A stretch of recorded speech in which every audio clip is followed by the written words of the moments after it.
बिकट परिस्थिती आहे. हे आरक्षण संपवायचा सोप्या भाषेमध्ये हा डाव आहे. हे तुकडे पाडून आरक्षण संपवायचा कार्यक्रम आहे. हे बाबासाहेबांच्या विचाराकडे जो मातंग बांधव बौद्ध धर्म स्वीकारत होता मोठ्या प्रमाणावर, त्याला रोखण्याचं हे षडयंत्र आहे. आणि हे षडयंत्र आखलंय महाराष्ट्र सरकार, खुद्द सरकारने हे षडयंत्र आखलेलं आहे. आणि तो वर्गीकरणाच्या नावानं बॉम्ब लावलाय. तो कसबे जो आहे तो आरएसएसच्या कार्यक्रमात असतो, त्याचे फोटो आहेत. या कार्यक्रमाच्या माध्यमातून आम्ही सरकारला इशारा देतो. आष्टी मधून इशारा देत आहे, लक्षात घ्या.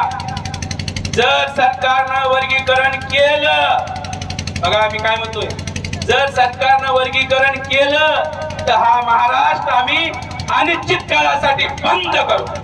एक बी वाहन रस्त्यावर येऊ देणार नाही. महाराष्ट्र बंद करायची ताकद दोनच जातीत आहे, एक मराठ्यामध्ये आणि एक महाराष्ट्रामध्ये. आपण ठरवलं तर महाराष्ट्र बंद होणार म्हणजे बंद होणार. भीमा कोरेगावच्या दंगलीनंतर 3 तारखेला आपण बघितलं आपण कसा महाराष्ट्र बंद केला. महाराष्ट्र सरकारला माहित आहे. असं जर केलं तर हा निश्चितपणे आम्ही महाराष्ट्र बंद करू. ज्या दिवशी निर्णय, वाट बघू नका. सिद्धार्थ शिंदे सांगन, कुणी नेता सांगन, काय वाट बघायची नाही. निर्णय आला की महाराष्ट्र बंद करायचं, बस संपलं.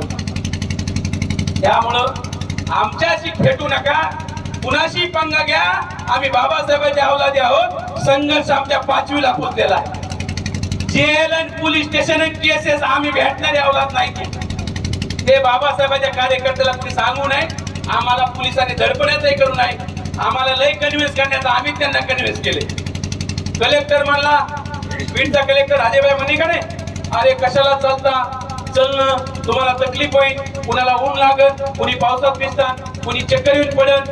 हे काही संविधानात बसत नाही, हे विचारात बसत नाही. मी त्यांना म्हणलं, तुम्ही UPSC करून कलेक्टर झाला, तुम्ही भारताचा इतिहास वाचला असेल, आधुनिक भारताचा इतिहास वाचला असेल, त्याच्यात गांधीजीचा इतिहास वाचला असेल.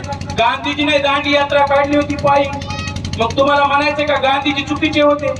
तो गपचीप बसला, त्याला कळालं ही डोक्याबाहेरची केस आहे. ते म्हणजे घेऊन जा, SP ला मध्ये यांना घेऊन जा.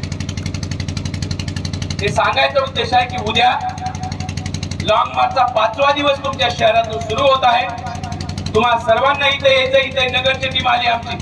हे अशोक भाऊ नगरला जोरदार तयारी चालू आहे. आमचे सुमित गायकवाड आलेले आहेत, सुरेश बनसोडे आलेले आहेत, तिथले स्वागत अध्यक्ष आहेत, नगरसेवक आहेत, पवळे साहेब कमिशनर राहिलेले आहेत महानगरपालिकेमध्ये, नागनाथ पवळे साहेब. हे सगळी नगरची तयारी आहे, जोरात चालू आहे. हजारो लोक तिथं तयारी करायला लागली. म्हणजे इथला दुसरा टप्पा जो आहे, बीड जिल्ह्यातला पहिला टप्पा आम्ही फेज 1 केला. ह्याच्यापेक्षा जास्त आंदोलन उद्या नगरमध्ये आपल्याला दिसणार आहे. जोरात तयारी चालू आहे नगरमध्ये. नगरपेक्षा पुण्यामध्ये जास्त होणार आणि पुण्यापेक्षा मग मुंबईमध्ये जास्त होणार. अशी जोरदार तयारी चालू आहे. इतिहास घडत आहे. तुम्ही सर्वांनी आपला बाप जर बाबासाहेब आंबेडकर असेल, ज्याचा कुणाचा बाप बाबासाहेब आंबेडकर आहे, त्यानं लॉंग मार्च मध्ये यावं. आणि ज्याचा बाप बाबासाहेब नाही त्याने घरीच बसावं. एवढं सांगतो आणि थांबतो. जय भीम, जय भारत.